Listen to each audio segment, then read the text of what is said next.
Tajikistan told about the situation on the border with Afghanistan.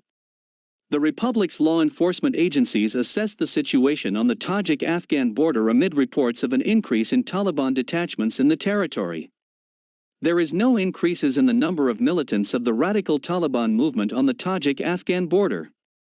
This was stated by a source in the power structures of Tajikistan with RIA Novosti.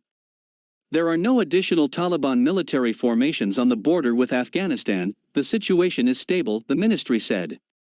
The source stressed that earlier the Taliban leadership promised not to send additional military units to the border with Tajikistan.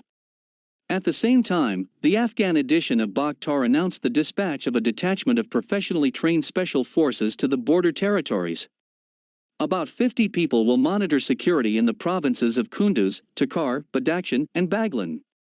The troops are based in the Pamir Corps. They received special training for service in the regular army of the Taliban. A representative of the Tajik security forces pointed to various statements made by the militants. There are disagreements between the leadership of the Taliban and their representatives on the ground. The former say one thing, local representatives of the Taliban say another, the source stressed. Earlier, the State Committee for National Security PF Tajikistan stated that the situation in Afghanistan remains difficult.